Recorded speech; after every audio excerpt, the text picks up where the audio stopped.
Welcome to the event. We're really happy that you're here. We're about to go live in just a few moments.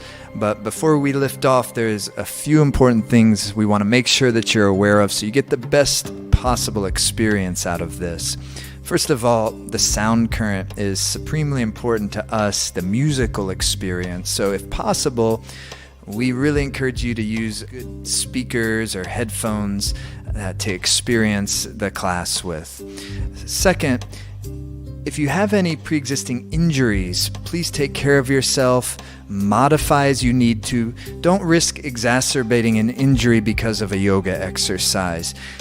If you have any pre-existing medical conditions and you're not quite sure if this would be good for you, please consult with your primary healthcare practitioner and make sure it's the right thing for you. Also, make yourself relatively comfortable. You can use a cushion, and in fact, we encourage you in our seated positions, meditation practices, to use a cushion. It helps lift the heart up, keep the spine straight, and it's more ideal for the flow of energy in the body and for the meditation experience. You can even be sitting in a chair with feet flat on the floor for those of you that are unable to sit in a meditative sitting posture on the floor. Just use a chair, and for many of the exercises, that will work perfectly fine.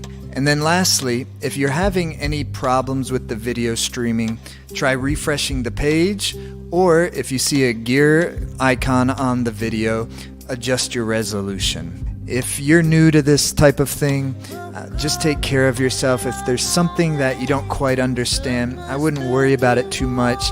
Everything that needs to click will click after a few times of trying it out. Enjoy the experience. We're about to get started in just a moment.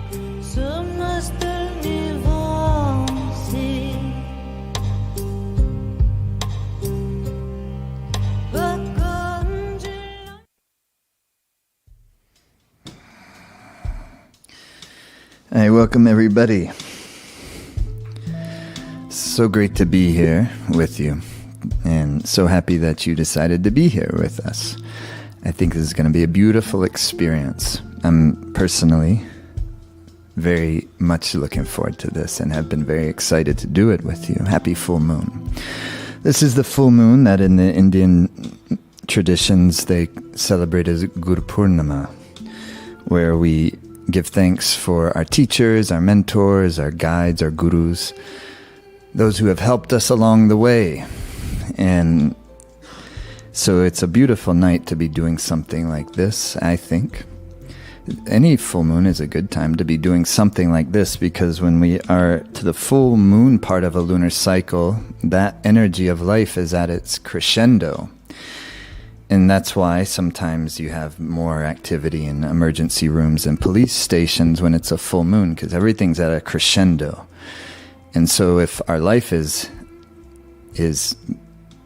very much out of alignment with what our inner purpose is, what the real purpose of our life is, the dharma of our life, then when you get to those crescendo moments, it can be very difficult. But when we're in good alignment with what our life is all about, and I don't mean that in a career-oriented way at all, I don't mean in any particular way, each one of us are the only ones who can know if we're in good alignment with what our life is all about. And we may not even know what our life is all about. That's the great mystery of this whole thing. That's why we need radiance. Because what is this whole mystery? How do we even know what our life is all about? So then how do we be in good alignment with what our life is all about? This is where the practice of yoga comes in and meditation comes in, is to center the life force in the nervous system so that the mind comes into its simple meditative capacity. Every mind has that capacity and needs to exercise that capacity in order for us to stay healthy. We always think meditative mind, like you get some image in our heads about somebody meditating. The meditative mind is the part of the mind that we can use all the time in any situation to help us be able to discern what is real and what is not real, what is healthy, what is not healthy. It comes from our intuition. So tonight what we're doing is a meditation that is going to help very much our intuition. And our intuition is also very much part of what we call radiance. Radiance It gives us clarity. It gives us a sense of directionality in our life. When we're going down the road and it's pitch black and it's dark, you can't see anything, it's very likely that you're going to not be able to stay on the road. If you're going down a windy road like where we live in the river canyon, and you don't have headlights, it's very difficult. You wouldn't ever want to attempt that. But if you just turn the headlights on, it's incredibly easy to go down the road. So this is a bit of what our intuition is like.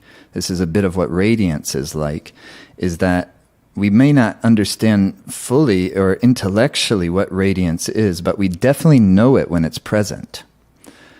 And this is our sense of clarity, our sense of connectivity to something that's bigger than us. And when we have good connectivity, a good sense of communion, not communion in any religious sense, communion in the sense of our own hearts, feeling connection to a sense of creativity, to a sense of love, to a sense of happiness, to a sense of joy. And when we have sorrows, which sometimes we have tremendous sorrows, that love doesn't fade away. Even sorrows give us deeper love. And so this is the effect of radiance. This is the effect of our intuition. And this is why this part of the psyche is so important. Because without this part of our psyche being well active, then it's hard to not get depressed here. It's hard to not be really anxious and worrying chronically. It's hard to not get really uncontrollably pissed off. And sometimes it's uncontrollably pissed off, but like in a drip system, like passive aggressiveness. You see what I mean? We can kind of like hold it, but we're not holding it in a healthy way. So it's like chronic jealousy. These are fire elements. And when we're talking about radiance, it's a condition of the fire element.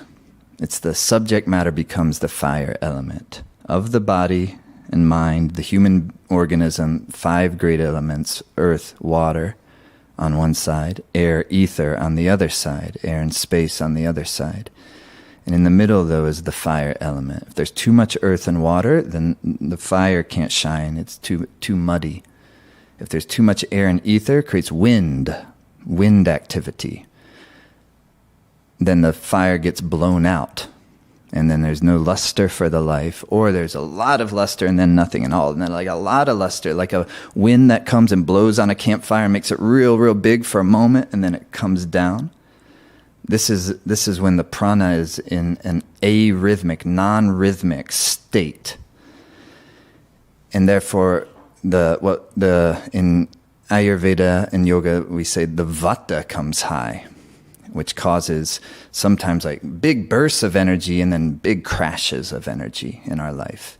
Or the winds are making us overwhelmed or worried or anxious. So the meditation practices and what we're doing here in this experience is about concentrating that life force energy so that you're not getting a windy environment that's non-rhythmic. We're going to be working with rhythm today. And instead, you're getting a nice rhythmic experience of your being. You're creating a good biorhythm for yourself, putting your life in rhythm by starting by putting yourself in rhythm. That's how your life goes in rhythm. When life goes in rhythm, this is prosperity is happening. So when that life force can get into a good rhythm, instead of moving erratically, arrhythmically, non-intelligently, then when we can create a good rhythm with our prana, our chi, our life force, which is what these Kriya practices are all about, then all of a sudden you get a nice clarity to the mind, a good sense of vitality in our bodies. And we feel like more substantively ourselves. That's an inner confidence emerges out of that. This is the beginning of radiance. And then when the dense, more sluggish, more muddy parts of the body and the mind are purified in a similar fashion, also through these types of practices, then our complacency dissipates and we have energy, we have motivation. So the fire energy is your motivation energy.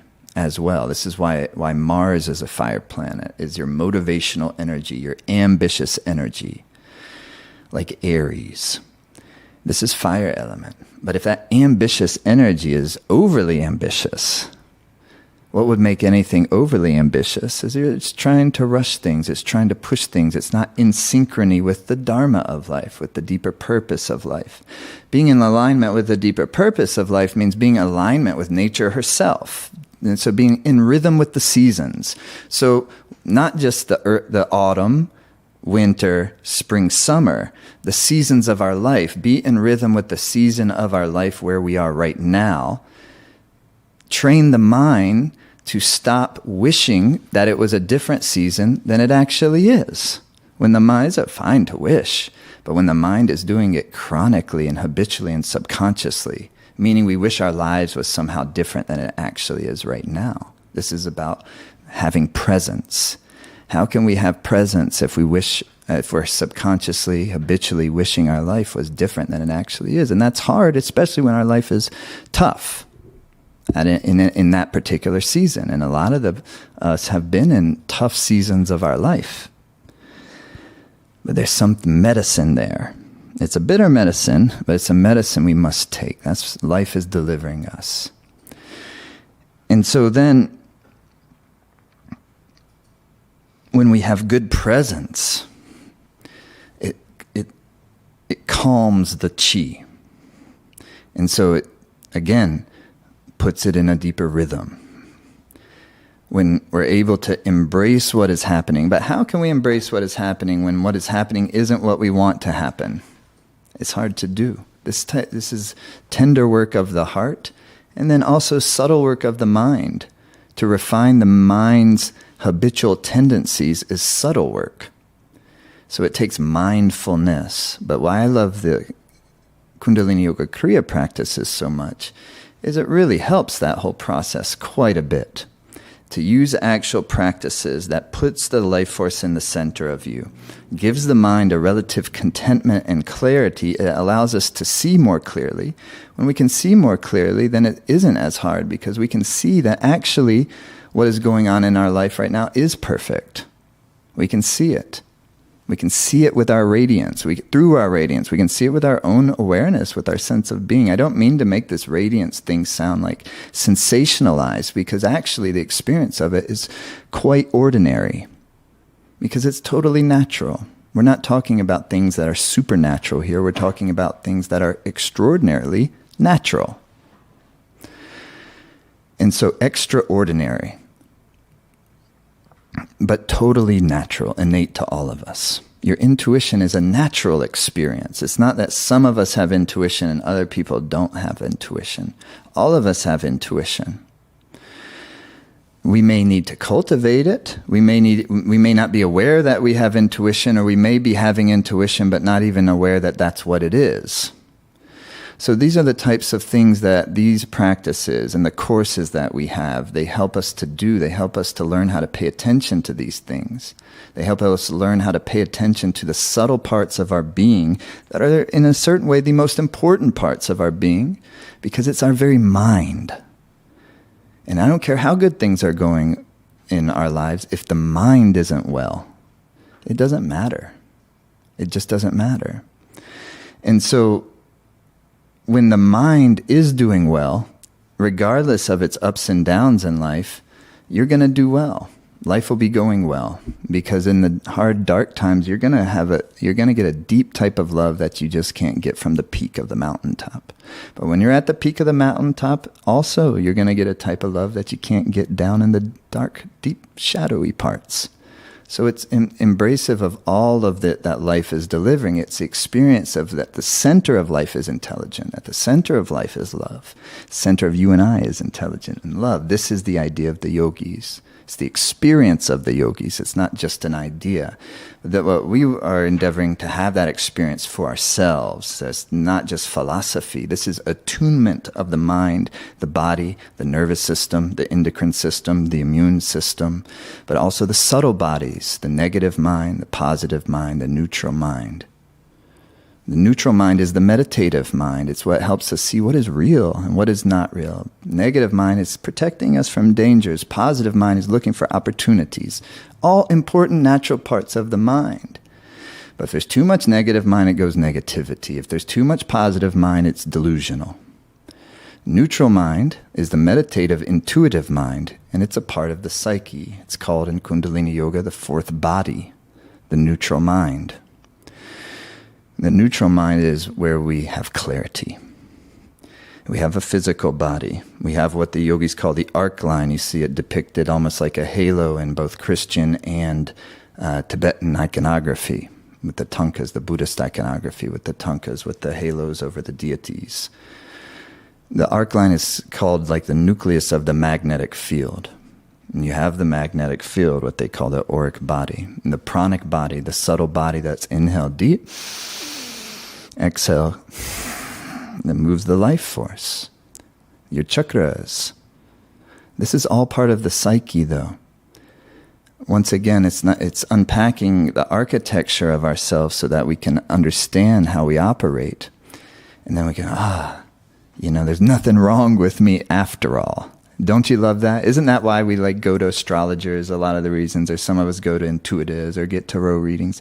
Mostly it's like, there is nothing wrong with me actually, And that's why? Because it draws you into the present moment. And then you have presence. When you have presence, you're not trying to be somewhere else. We're not trying to make ourselves different than as we are right at this moment. This is the crucial thing, I think, when engaging in yoga practices like these, meditation practices like these, where we're actually endeavoring to make ourselves happy, is to learn to enjoy where we are as we are right now, not always trying to change things, but rather to appreciate more deeply already what is here.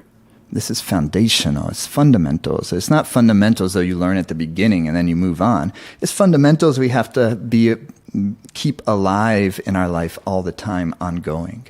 Presence, gratitude, not getting ahead of ourselves, being able to enjoy, being able to have fun, not get too uptight. You see? Because it's easy to get a little too uptight when you start to make adjustments. And then you go to the seventh body, eighth body is the pranic body, and the ninth is what they call the subtle body, the part of us that travels along when we die, when we leave the physical body. So wouldn't it be a good idea to get in touch with our subtlety while we're here? So that we're very familiar with that part of our being while we're in the human body. This is part of the experience of being human, is to be in the dense elements of the earth, water, fire, air, and ether, to then experience the subtlety that lies within you. And then the 10th and the final body is called the radiant body. It's connected with courage. It's connected with fire element. It's the most subtle and desirable expression of the fire element. Just like the sun has a certain type of radiance that comes off of it when we look at it, so does the subtle being. The part of you that is non-dying in nature is the idea. But all of that sounds glorious, and it is glorious, but it really becomes glorious when it becomes an experience, not just a philosophy. And that, or is this even, or a system? It's a system to give experience, but the system itself is just a system. Do you understand what I mean? Point being is I want us to put the emphasis on, this sounds glorious, but really what's going to make any difference at the end of the day is, does it change my inner experience of myself in a positive way? Does it help me become more genuinely happier? And does it help me suffer better when I am suffering? What does that mean, suffer better? It means I'm able to embrace, I feel safe enough within myself, safe enough within my body and mind, that I'm able to embrace the suffering that is being served to me in a way that I can access its medicine. So this isn't going after suffering. There's plenty of it. We don't have to go after it. It's coming.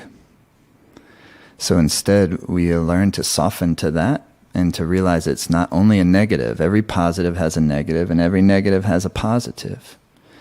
And so, but without cultivating that what we call neutral mind, or the meditative intuitive psyche, we get swung on the polarities of positive and negative, and we're upset with our family, and we're upset with our friends, and then our friends become our enemies, and vice versa.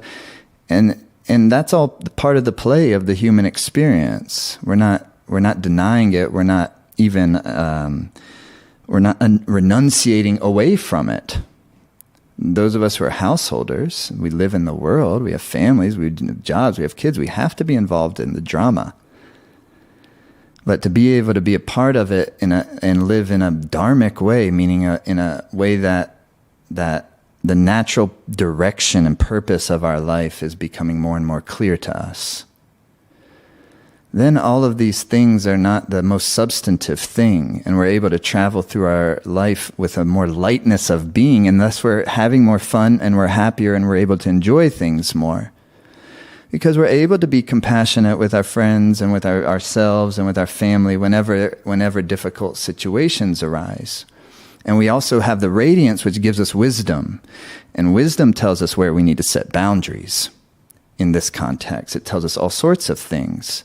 But one of the crucial things it helps us to do living in a human experience is where we need to set our boundaries in our lives, and that in all the different facets of our life. Why? Because our life is precious, each of us. Nobody's life is more precious than any other person's life or being's life. So therefore we must remember that our life is precious, and we only have so many breaths here. So what are we going to do with our precious life force, our precious energy, our precious life? Therefore, we can't allow our energy to be dragged in directions that are not in alignment with what our life is truly about. So this meditation tonight and the exercises that are going to precede it helps us to have this experience, to turn this idea into an actual wisdom. It's our inner experience that catalyzes the knowledge that we may have into the wisdom that we hold. Wisdom is something that is not a part of the thinking mind. Wisdom comes from a deeper knowing. And so many of us have had the benefit of the wisdom that has been passed on throughout all of the time and ages. We've all had for any of us to be sitting here and experiencing the benefits of yoga practices, meditation practices, dharma practices. We have all benefited tremendously from so many teachers that have kept this alive. And the Buddhists say is like one of the kind of foundational things that must be there for us to even be able to practice the Dharma is you have to be born into a body and have a mind that's intact and a body that works well enough to even be able to do it. You have to have come and be born at a time when these things are still around and they're being practiced and they're being passed on. So it's considered a very, very fortunate time to be here. Very, very fortunate time to be alive. It's easy to get negative because there's so much difficulty and so much suffering. But it's a tremendous blessing to be here, to be alive together, to live at this time. There's no other time. So we can tune into that and feel into that and immediately experience a sense of gratitude, a sense of aliveness. I think when any of us are on our final breath, we want to feel gratitude for our life. So that means we need to cultivate gratitude while we are alive. What is our mind's habit? Is it gratitude? Or is it in some other mode that is robbing us of gratitude? Gratitude is a happy feeling. Gratitude is a feeling that arises from love and appreciation. We can, though, make those decisions for ourselves that we want to live in a way of gratitude, as opposed to living in a way of bitterness. Subconscious habitual bitterness. How about make some subconscious habitual gratitude? But that's a constant process. This is why there's so much wisdom in having rituals in our life that we do. Sitting down to do a practice like this, It's a ritual. It's a type of, in a certain way, ceremonial. Rituals are helpful because they help us keep these crucial things alive in our life, such as gratitude. That's why we want to practice them in a way, though, where we understand what we're doing, and we're not doing empty rituals where you just put your hands in the prayer pose and it's taking us into some religious mode. But rather, we're actually interacting with life. We're tuning the instrument of our body and our mind. We're helping to elevate its energy so we are well tuned, so you get the harmony of life. The harmony of life is called Dharma. It's not anything anywhere else. It's happening all the time. It's just a matter of getting the frequency dial to where you remember it. And so this is the basic idea for tonight.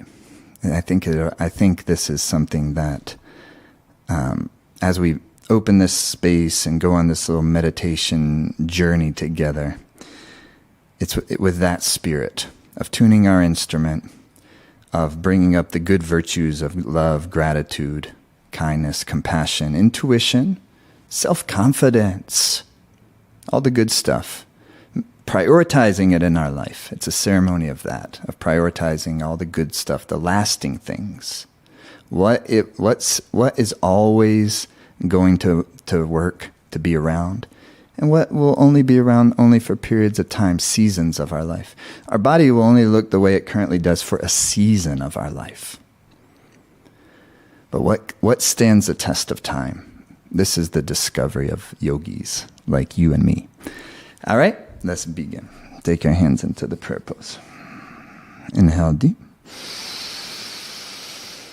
And exhale.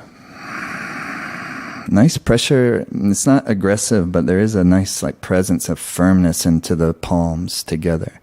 Knuckles of your thumbs into your sternum, and it's regal, so your heart is held up high. You're not tight and rigid, but you do have a lifted heart.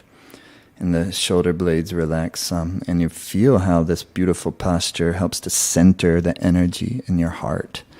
And as you hold it in this way, begin to inhale very deeply, and then exhale completely, finishing all the exhale. And then only the inhale comes in, and then exhale fully. And keep in that fashion for a few more moments. And as you do so, you see if you can draw your inner gaze to the area of the intuitive center, where the root of your nose meets your skull bone, the third eye point, or the pituitary point. It's not trying too hard, but it's relaxing the gaze into that area. As you continue to breathe and hold the hands in the neutralization mudra, where the left and the right, the feminine, masculine, positive, negative, are neutralized at the center of the body-mind. It makes sense.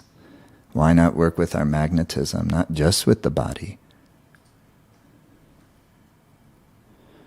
And then you would tune in, vibrating. That vibrates your forehead, frontal lobe.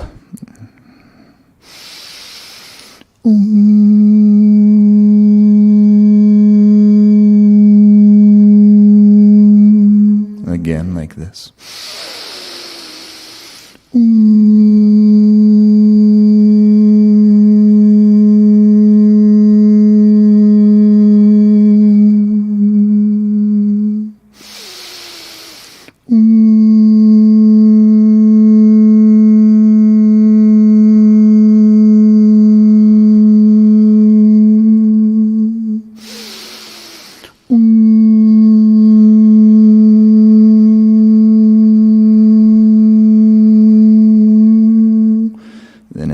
Center of the chest, thymus gland, heart center. Na-mo. Na-mo.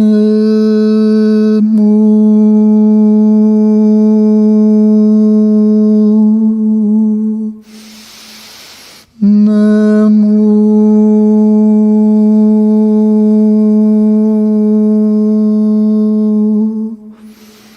Na-mo.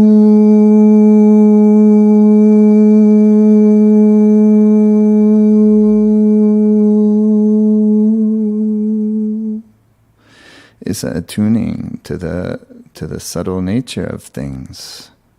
Om Namo.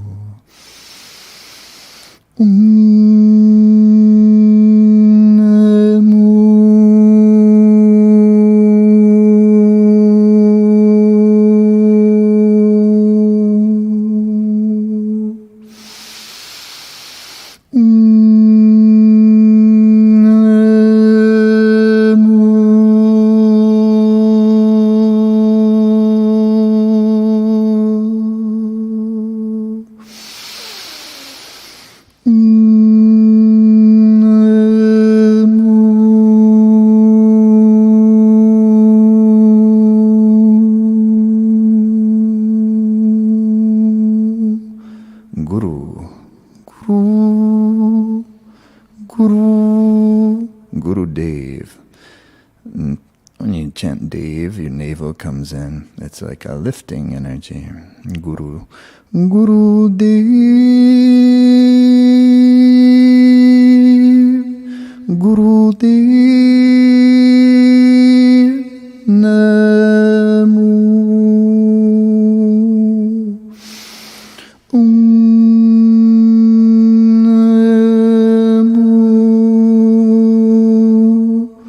Guru Dev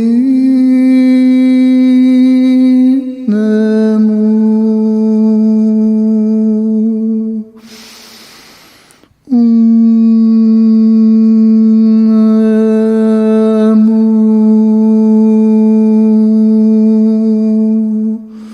Guru Dev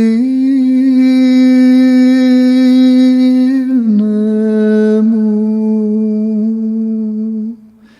See if you can feel more of the subtle architecture, subtle anatomy of your body-mind organism, and see if you can kind of visualize. If you feel like you're like the whole human being is more like an instrument that has a tremendous energy and subtlety at its center.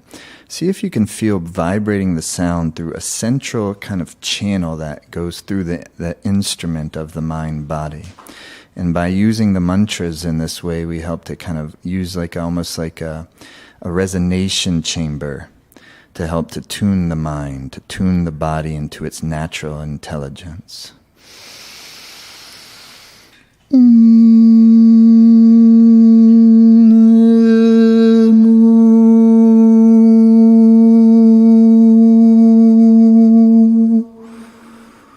Guru Dev Namo.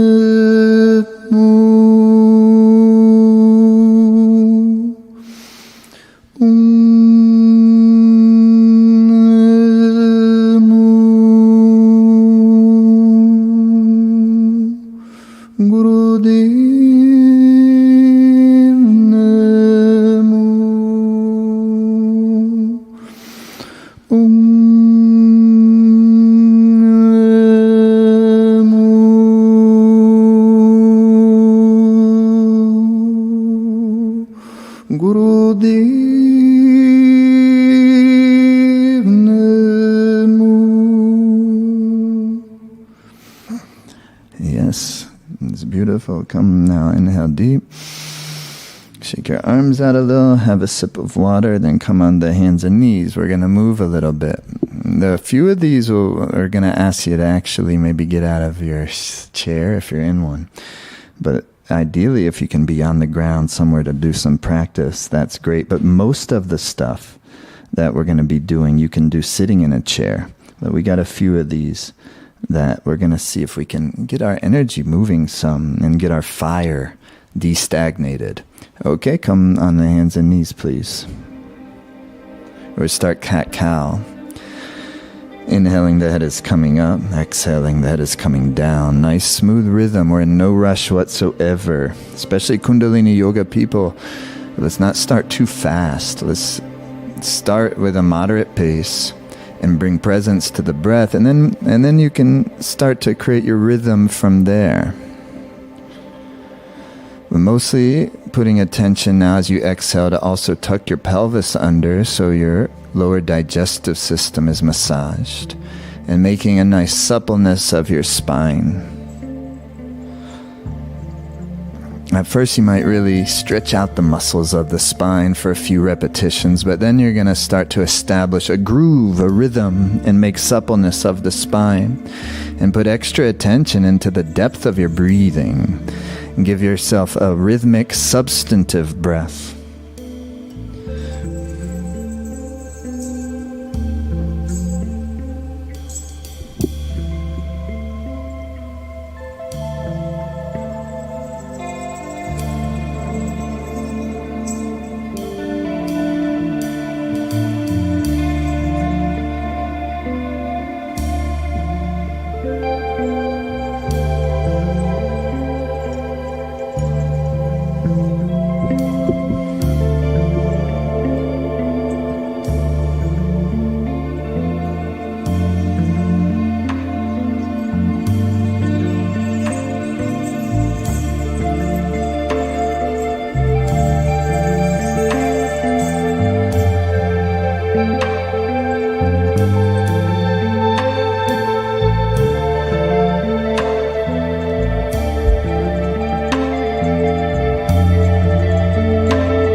Another 60 seconds present. See if you can just be enjoying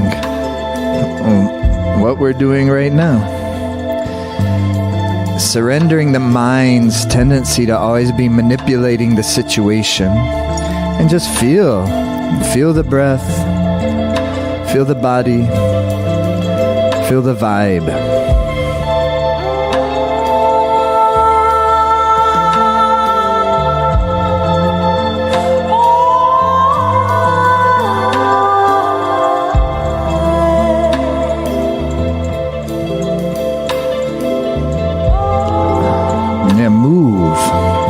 Come alive, breathe deeply, move with a groove.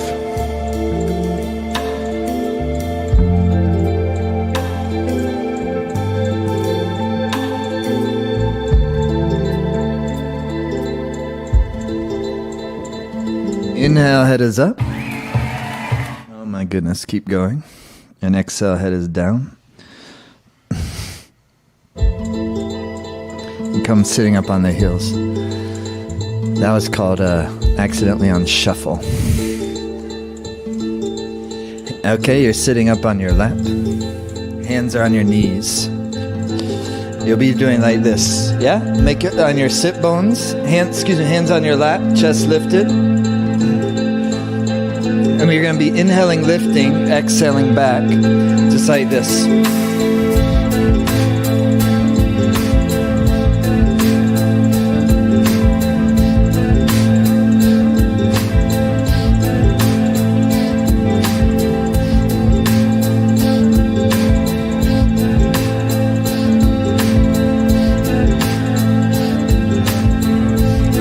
You can feel as you inhale and the chest sternum lifts, you can feel the sit bones press down towards the earth. The chin is ever so slightly in, the breath is through the nose, and you're creating a rhythm. Continue like.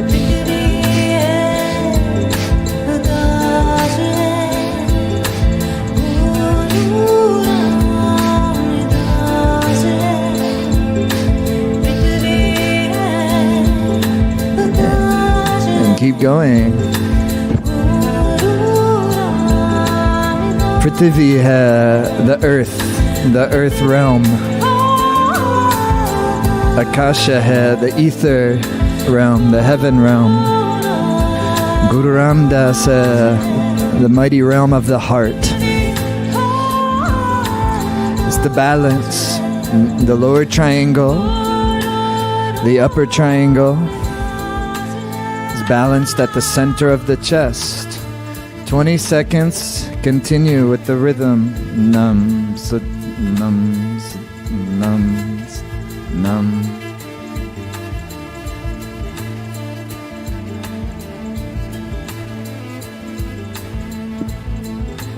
Inhale deeply.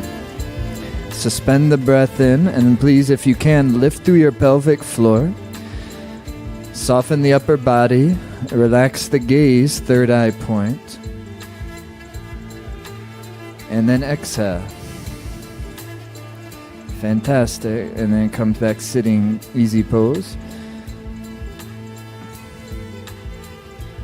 Your arms on your shoulders like so. Hands on the shoulders. Pelvic floor lifted. Chest out. Chin slightly in.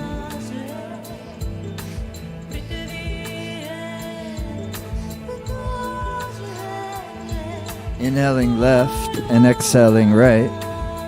Close your eyes down. Listen to the breath. See if you can bring your gaze into a relaxed third eye space.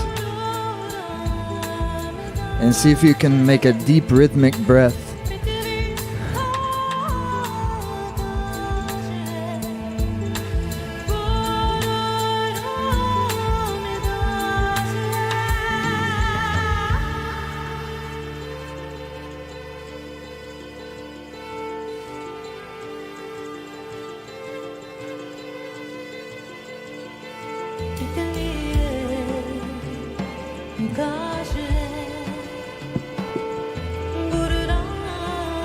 To the center, very deep inhale.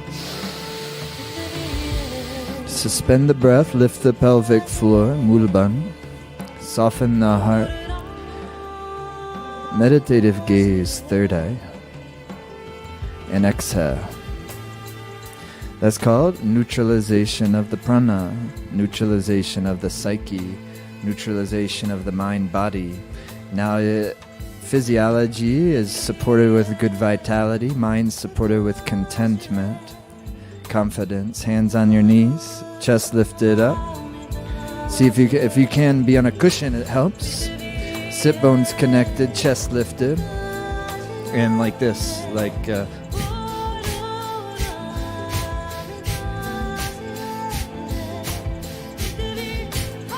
Inhaling up, exhale, release. With the rhythm.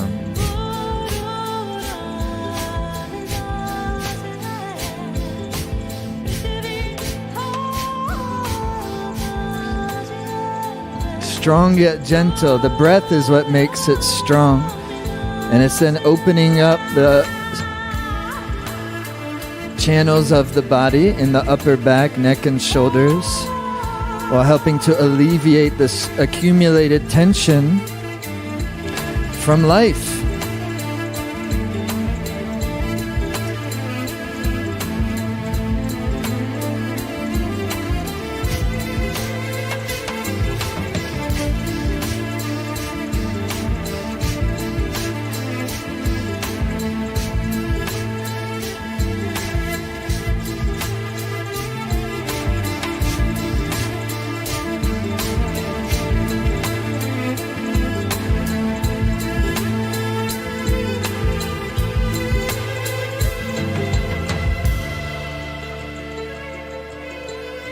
Inhale, squeeze out the shoulders.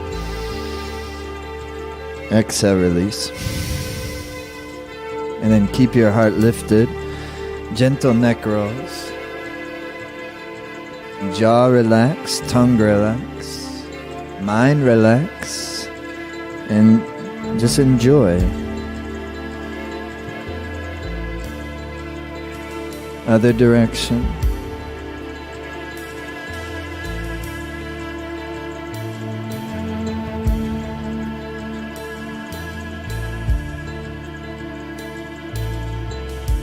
And inhale.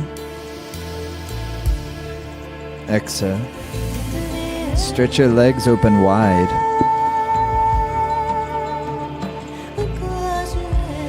And then you inhale to the center. Make your feet flexed. Energy into your toes.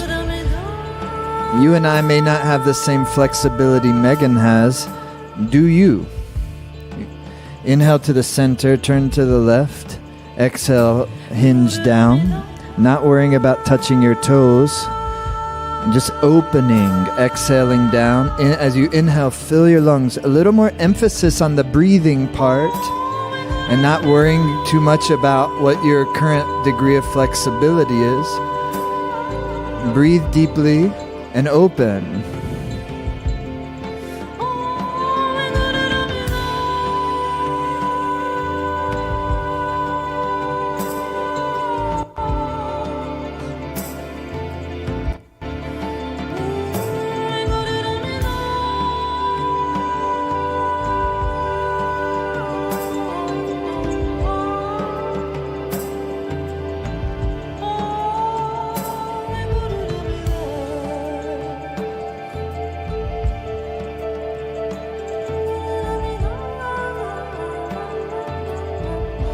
Inhale, center.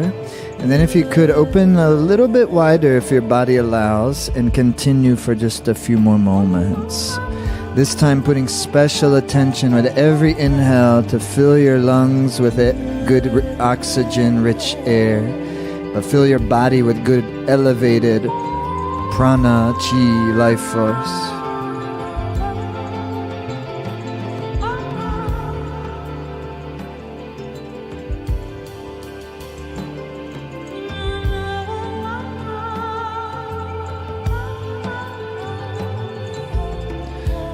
Fantastic. Inhale, center. And relax. Shake your legs out. Good. Have a little bit of water. So we have these two kriyas, these two experiences. The first one is to really get the navel energy, which is one of the important fire centers of your body. Get the navel energy balanced and activated. The navel is also Mars. Do you have some water? Have some water. Our motivated energy, our ambitious energy. We're not trying to make it hotter, but we are trying to put it in good rhythm and make sure it's not stagnant and stuck. Because then we get irritation. You get challenges in the liver and the blood and the skin and the eyes, all the fire parts of the body. That's why when there's good balanced fire, you get luster of the eyes, luster of the skin, and on the subtle level, you get luster of the presence, which is what we call radiance, the more subtle expression of fire element. It's very simple. But give it a whirl for yourself. So what we're going to be doing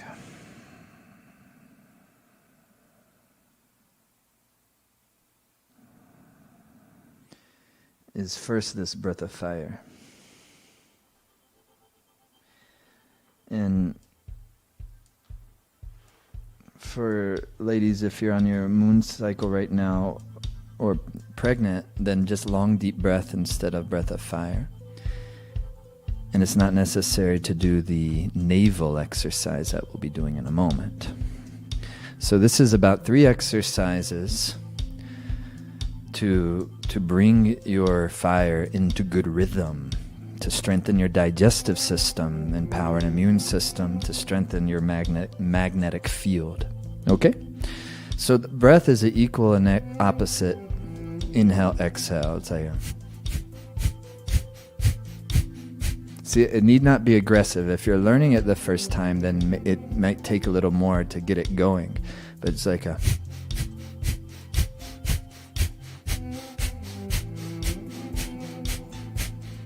try it like this. Stick your tongue out a little and panting like a dog. You're going to have to really participate. It's not so hard, but you really have to participate. It's also a good breath. Great for the immune system.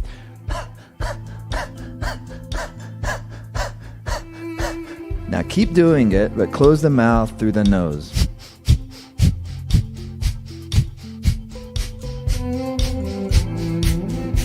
Keep your heart chest lifted, shoulder blades release. If you can, lift through your pelvic floor.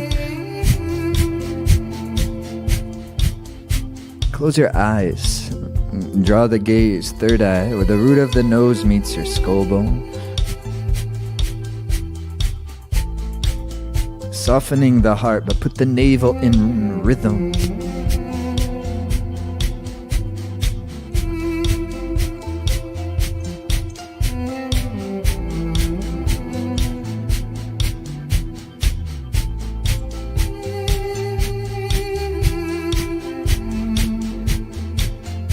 Inhale very deep.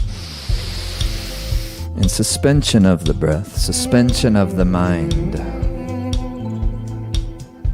Exhale. See how beautiful it works? Come onto your backs.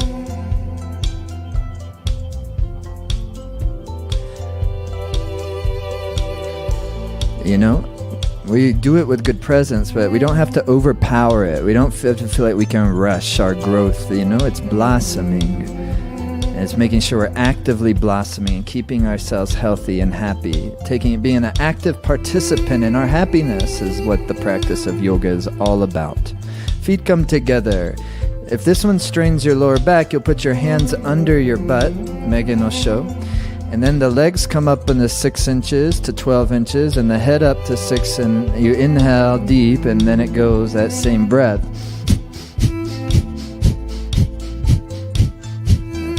Okay, so we'll do this in just a moment. First you want to take a deep inhalation. If the arms aren't underneath the body, under the butt, to support your low back, then they're by the sides, palms facing the body. Palms can be slightly tilted facing the ceiling if you'd like. First you take a deep inhale. Fully exhale all the breath out. Deep inhale. Fully exhale the breath all the way out. Come into the posture. Go. Rhythm the navel, go.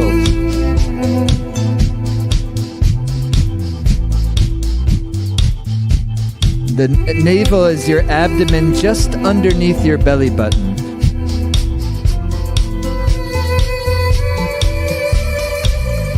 "10 seconds. Hold the position and your deepest inhalation. Now draw up the pelvic floor and draw the navel deeply in, and then relax. And just one more time. Okay, just one more time. Shake your hips out a little bit. Good. Inhale very deeply. Fully exhale. Inhale very deeply. Fully exhale. Come into those stretch pose.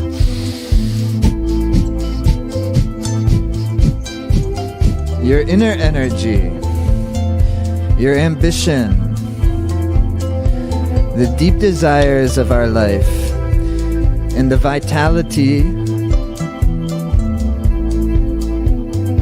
to be in active courtship with them, to be a participant in our happiness and our blossoming, and to be a participant in arousing greater levels of kindness and compassion and wisdom for our life. This is why we need the navel. 15 seconds with the rhythm.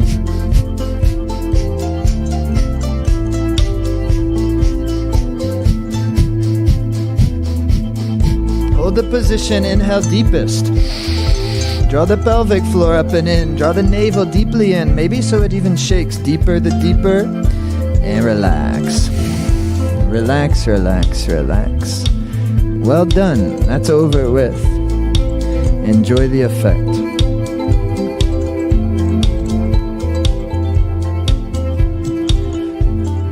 Hug the knees into your chest.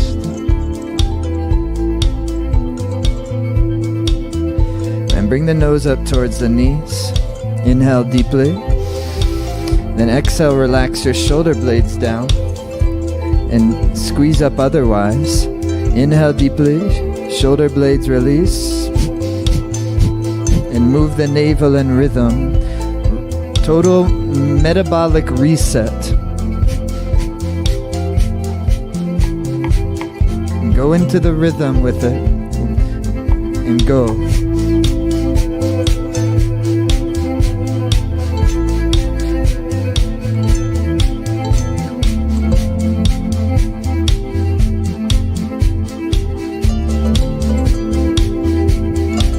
Seconds.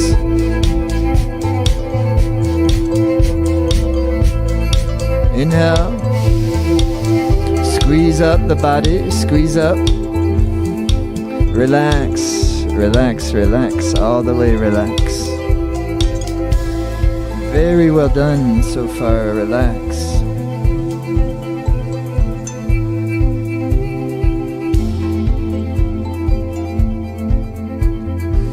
Hug the knees to the chest. Rock a couple of times. Okay, are you ready? This is a 3-minute affair. You're going to be sitting up. You might use a cushion. You want to make sure you're on your sit bones, chest lifted, shoulder blades release. Your arms are at 60 degrees. Shoulder blades release. Elongate through your arms. Thumbs are out, fingers are tucked in. Okay? You take a deep inhale, and with the rhythm, eyes closed down, meditate in the third eye as best as you can. As soon as you try, though, the mind will start to interfere, and this is how the Kriyas work. You continue to bring your mind back to your focal point of attention, the feeling, the breath. Enjoyment is one of our focal points. Presence is a focal point. And the mind will then interfere, and we continue to bring it back. And this is how we use a ceremonial practice such as yoga, such as meditation, to train our mind to be more happy, to train our mind to be more intuitive, to train our mind to be more content, loving, expansive, generous, to train our mind to have better boundary with the rhythm.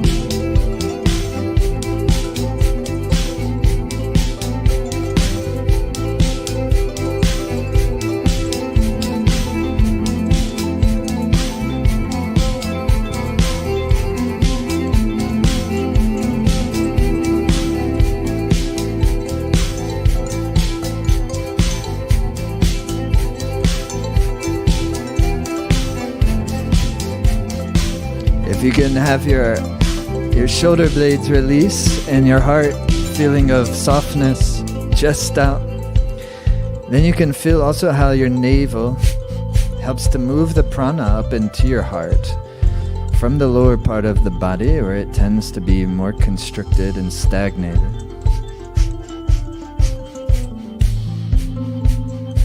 And you can shine. This is like a magnetism charge. At that 60-degree angle, if you keep with it, that life force will have no choice. It's a science of angles and triangles. You have the triangle of the two eyes becoming one eye, where the root of your nose meets the skull bone.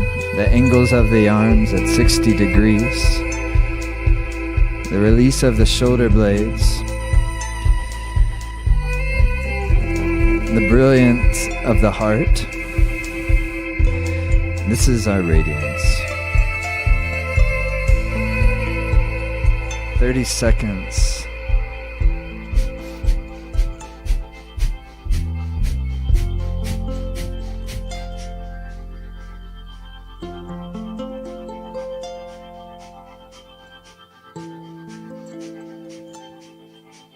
Inhale deep. And make the thumb tips touching. Open your fingers and stretch them wide and tight. Lift through the pelvic floor. Release the shoulder blades. Touch the ceiling with your fingertips. Hold the position here and fully exhale through your nose. 2 more only. Inhale very deep. Suspend the breath. Lift the pelvic floor. Mulabandh. Draw your navel in. Release the shoulder blades. Touch the ceiling. Hold the position here, exhalation through your nose. Final time, inhale.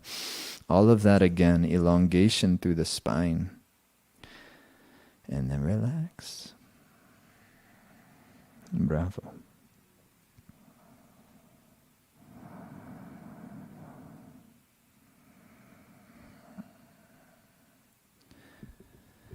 Well, my friends, we've reached the main event. Have some water first. This meditation we're going to be doing is beautiful, fantastic, a little bit difficult. Not difficult in that it's your first time ever doing this. It's going to be more difficult maybe it's going to be kind of difficult for everyone. Just in the same way this, like, if you didn't look like Megan doing it, it's not, it's because she does it all the time. And if you do these exercises a lot, they're not nearly as difficult. But still, there's always some sort of tension and release that is happening inside of a Kriya practice. And part of that is helping to keep our energy well circulated and vital, is putting, just in the same way with physical exercise, to build good muscle tissue, you have to put it under a certain amount of tension. Our energetic system follows the same principle. In order to keep it healthy, you have to put it under a certain amount of tension. There's also different ways and systems of doing that, and Kundalini yoga is one way of doing it. That in a lot of in many of its facets are almost similar to how like martial arts uses tension and release in order to build chi, to build prana. In this case, of course, it's not a martial arts in terms of self-defense, but it's an art in terms of self-discovery. And so that's what we mean when we're talking about the radiant body, is if on one side you have earth and water, the other side you have air and ether, in the middle is fire. Part of what really human life is all about is experiencing our sense of illumination, our sense of awareness, our sense of clarity, is our sense of wisdom, and this is our sense of personal, individual radiance. Of course, none of us are ultimately individual. And so it's all connected in a web, you and I together. So when we do this work together like this, we come together and do like this meditation together, it's very profound and it has nice effects. And when we go through these courses together, it has profound effects to not just do them on our own, but do them together, to go through, to study the Dharma, and remind our minds how to stay happy, remind our bodies how to stay vital. That's what this work is all about. And so in this meditation, it's working with another angle. And why I say it's difficult is because this is the posture. And so even if you experience in just this, in 3 minutes, that puts enough pressure on the system. But in this case, with the right hand out and the left hand facing you, the Jupiter index fingers come together. It's a good year to work with Jupiter energy, Jupiter especially in the meditative sense, like the Piscean sense, because all this year Jupiter is in sidereal Pisces. And where it's at home, it's strong, and Jupiter is our meditative awareness. Jupiter is our sense of expansiveness, intuition. So this is a meditation that is all about that type of expansiveness and intuition. We all have fire. The question is, what is the inner environment that we're giving our fire to operate? This is a meditation you can use anytime you wish. It is a meditation to give our fire an inner environment to operate in such a way that it's going to be helpful, creative, as opposed to cause us challenges and destructive. We'll have both. We'll have all of it, but what we want to have is slowly but surely, we want our energy to be more creative and less destructive. And so by trying to do that all with just the mind, and all of analyzation. In this case, we're taking a rest from all of that, and we're working directly with the energy system. We're using the body, we're using the breath, and we're using the focal point of the gaze. Image, gaze, vision, light is from the fire element. Air is tactile perception. Ether is sound, the most subtle of the elements. Water, it takes saliva in your mouth, is taste. Earth is fragrance. Fire is vision. So when you take your gaze, which is governed by the fire element, and you endeavor to relax it into the meditative space of the third eye, it has a subtle beneficial effect on our fire and therefore on the intelligence of the mind. So in this kriya, in this meditation, you're doing a special type of visualization that's very simple. You have this position with the fingers. You take a look at it. You look at its shape, Then you close your eyes and you see the shape through the closed eyelids. Like that. So the index fingertips are at the height of the brow point, the third eye, and then in front of the body. Pelvic floor is lifted, shoulder blades are released. Okay? And what we're going to be doing is two-stroke inhale through your mouth, and then a two-stroke exhale through your nose. So there's a couple parts, right? So we have our posture. We have the eyes closed, seeing the triangle. Already, if that was it, that would be enough. But also we have this breath.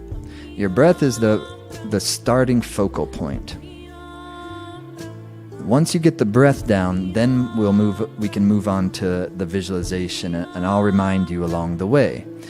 But by simply putting our mind and body in this predicament, our mind is going to start to jump. The nervous system is going to go through commotions. And so the subconscious becomes irritated, and this is the process of cleaning the mind so we can see clearly. Purification of the denser subconscious tendencies of the mind, giving it light and clarity. This is the basic function of the Kriya. Okay, is it making sense? So, point being, it's natural if it's like you're not able to focus on that triangle thing at all. Just try. Just do your best. And it doesn't mean it's not working if you're not doing it. Just the attempt is working, makes it work. Okay? Just if you can't keep the posture up, totally understandable. It's hard. Especially if you're newer to this. See if you can stay with it and do the breath and do the visualization part, even if your hands are down here. So if your hands are down here, take your index finger to your thumb, palms facing up, and do the breath with the visualization. Make sense? So the breath will be like, and then,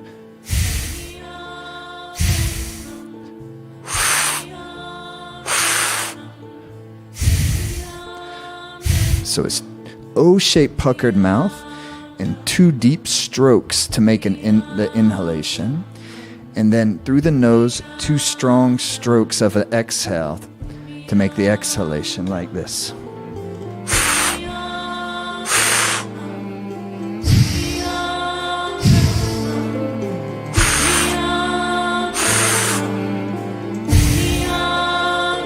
Within those two strokes, both in and out, when you go in, you try to take as much air in as you can in each stroke within the rhythm. And through the exhale, you try to push as much air out as you possibly can within the rhythm, like this.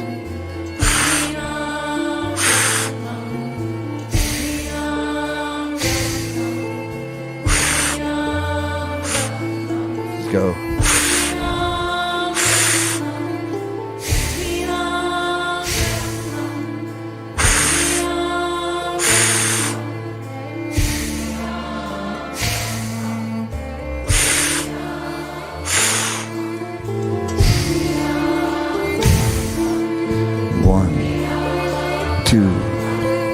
One, two.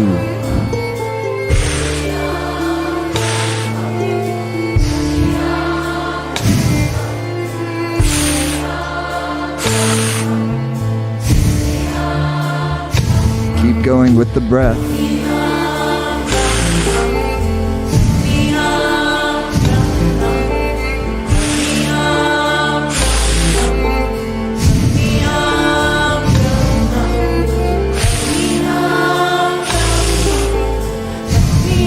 Try to keep the shoulder blades released down and put a little pressure on the fingertips.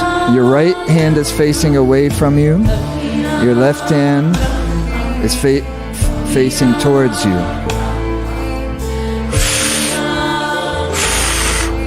If you need to gaze briefly at the fingers, do so. Then close your eyes and see the triangle of the third eye through the closed eyes.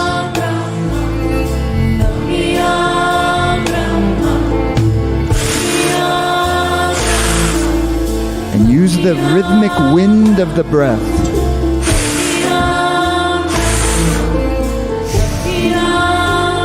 and to stoke the fire of inner luminosity, radiance.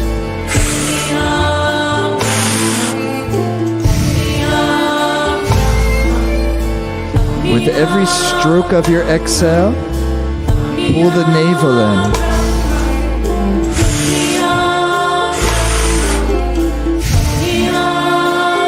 To push all the breath out. And through the puckered O lips, take the deep inhales. Full presence. It's very hard work, but we're almost there.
Hypnotically breathe. Merge into the rhythm using the breath. Put everything into the breath rhythm.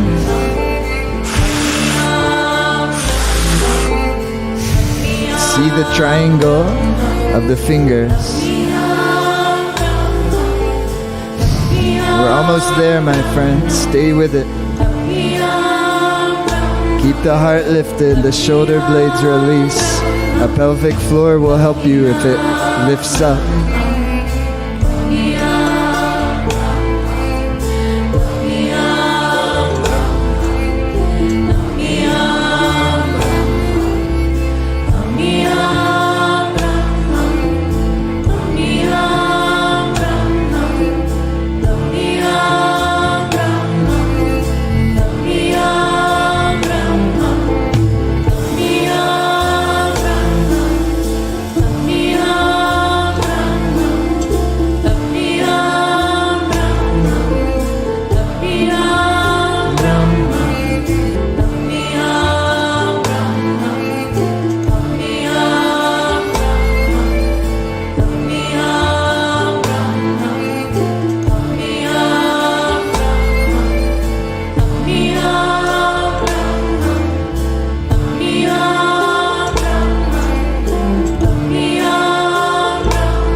Final moments.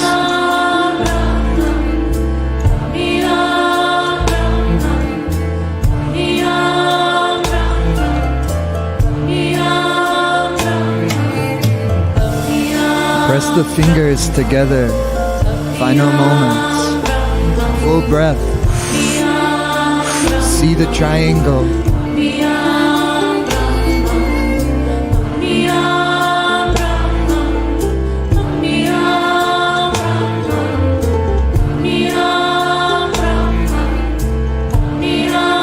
Hold the position, inhale. And press the 2 index fingertips together with all your strength. Lift through your pelvic floor. Squeeze the spine a bit. Press the fingers. And through your nose, full exhale. Through the mouth, deep inhale. Lift through your pelvic floor. Tighten the muscles around the spine. Press the fingers together. See the triangle. Hold the position, exhale. Inhale deeply. Final time. Lift through the pelvic floor, rectum, sex organ, navel, up and in. Press the fingers. Press the fingers so it brings out an inner strength. Press them.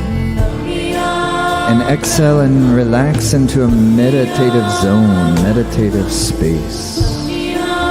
Allow the breath to flow freely. Allow the mind to be spacious. Presence, feeling.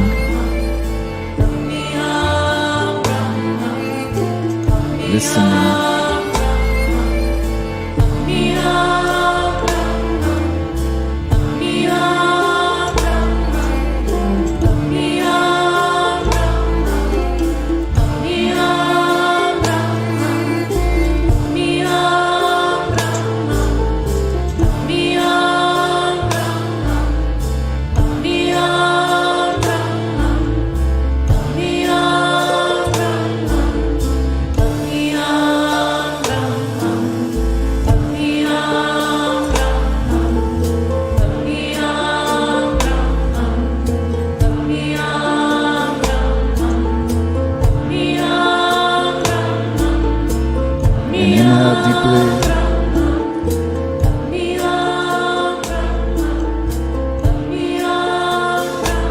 Exhale completely.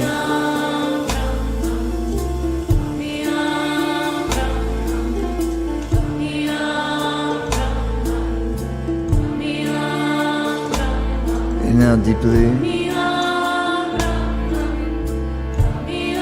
And exhale completely. Final time, inhale deeply. Exhale completely. Shake your arms out a bit and kind of distribute the energy throughout all the body like this. It feels really good. Shake out any of the tensions and stretch your legs and have a sip of water if you have some water.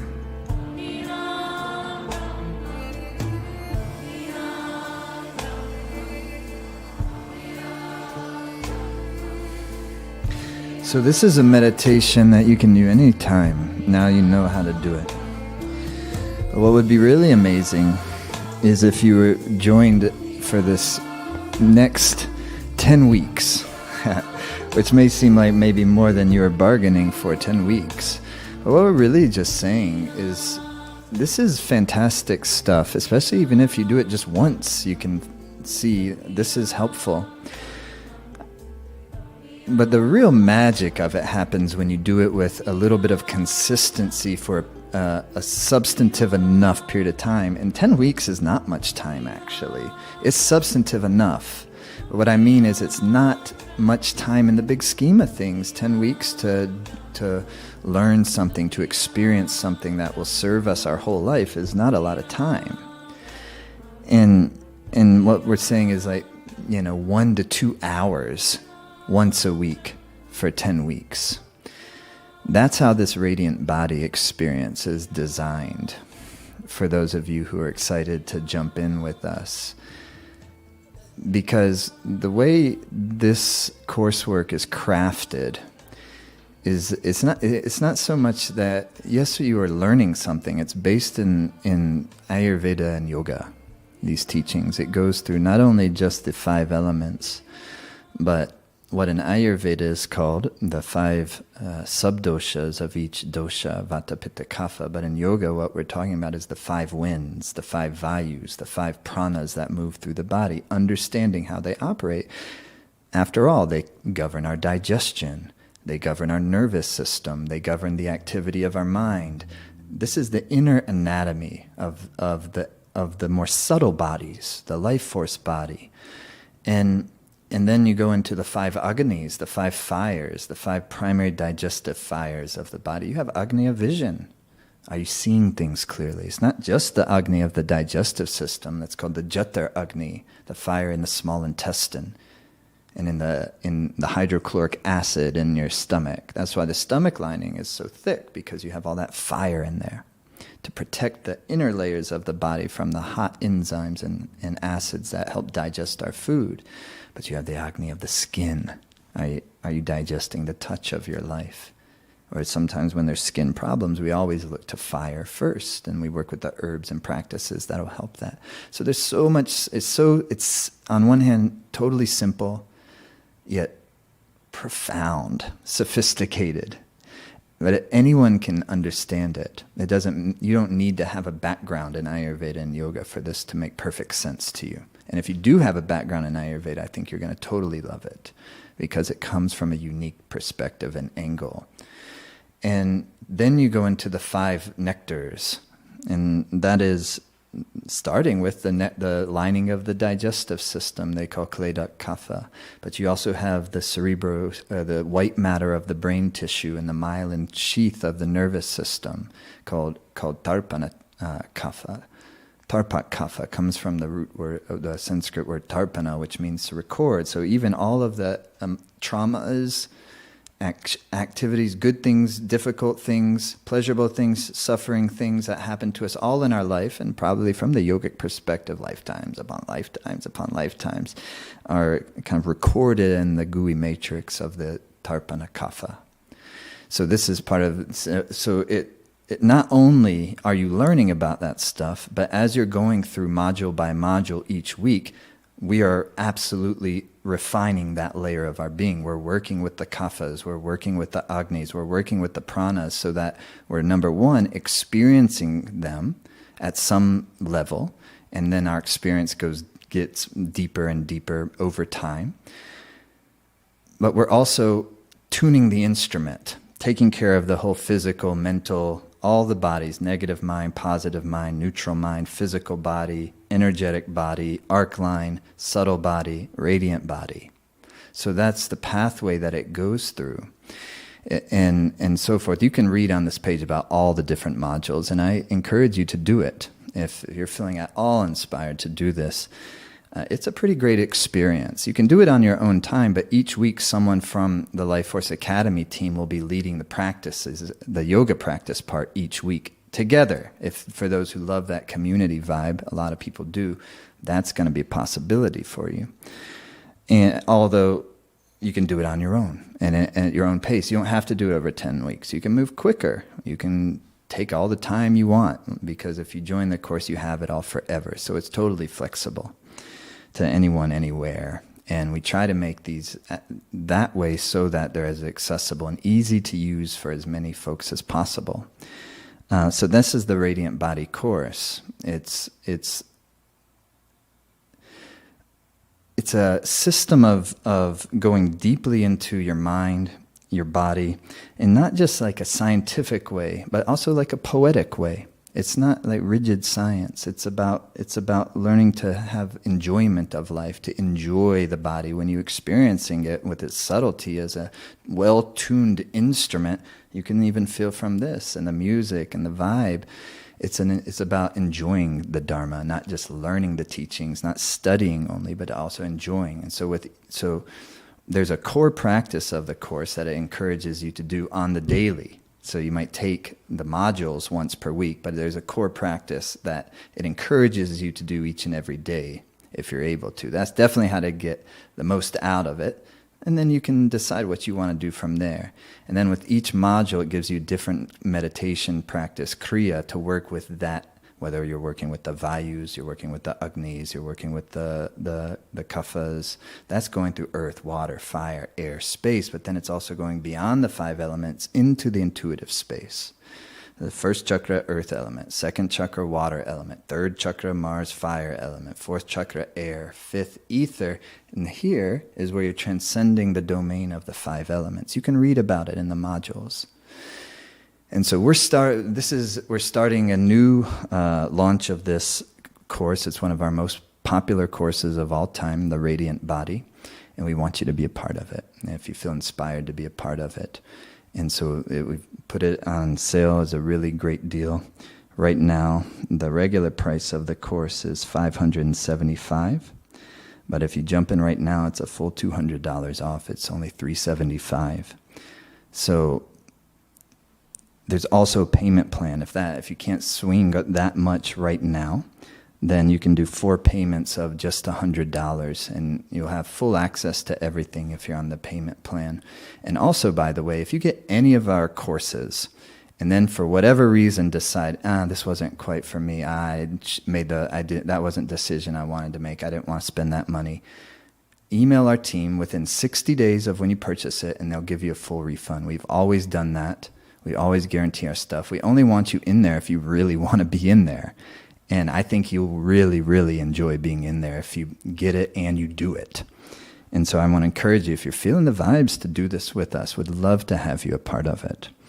And there's also the companion course to this is called the Complete Course of Ayurveda. So when we release these, we always bundle them together as well, because you can do each of them independently, but they also go hand in hand together. Complete Course of Ayurveda and the Radiant Body. The Radiant Body is very much a course on really the inner alchemy of yoga, and Kundalini Yoga specifically, but it's Kundalini Yoga and Ayurveda principles are mixed together so that we can understand how to use all the elements of the body to have, in the terms of fire element, good brightness, good presence, good radiance, good intelligence, good warmth of heart. You use the air and the wind elements to have the enthusiasm for life, to have connectivity to our subtle nature. And then the earth and water element of life gives us devotion, gives us sweetness, and gives us stability and good container for our life, because we have to have a good container if we're going to actually have radiance. You can make a little bit of brightness from just yogic practices. Do a webcast, go to a class. But to actually build a container that can hold it, so that it's nicely sustained, this takes deeper practice. That's what this course is about. That's why I'm enthusiastic about you being a part of it. So I just want to offer it. And you can all the information is here for you. And if you want to join in, all you have to do is click on the button on the page. That takes you to our checkout page. It's super easy. You do not have to be technologically savvy to do this. If you're having any challenges with anything, just let us know. Our support at jaidevsingh.com. We have a great team. They're always enthusiastic to help. It's a beautiful community. We have a beautiful team. It's family vibes, and would love, if you want to be a part of it, would love to have you a part of it. Just takes a moment to register. Okay, but just like we began our time together, intentionally tuning in, it's always has, I think, some wisdom in it to seal our time together in a mindful way. And my favorite way, and I think perhaps, a really important way to do that, is to bring our energy into the heart space. You can take a prayer pose. And close the eyes down.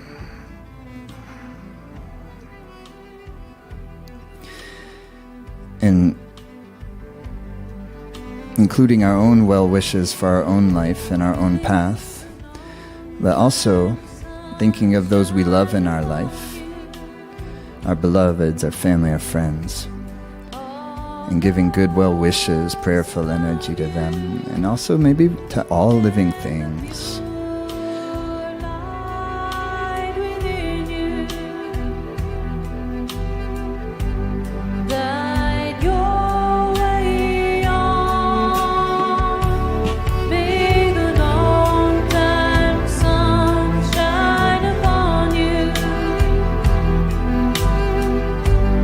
All love surround you.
Thanks so much for being a part of this. Thank you to all my teachers and all of your teachers and all of our teachers and helpful mentors and guides. Happy full moon. Thank you, Aki. Thank you, Megan. Thank you, whole LFA team. It takes so much work to put these on, and a lot of people that help to do it. So thank you to everyone. Thank you to all of you for being here and present, whether you're here live, catching the replay. And lots of love to you and your families. And see so many of you starting Radiant Body course soon. And either way, keep in touch. Okay? See you soon.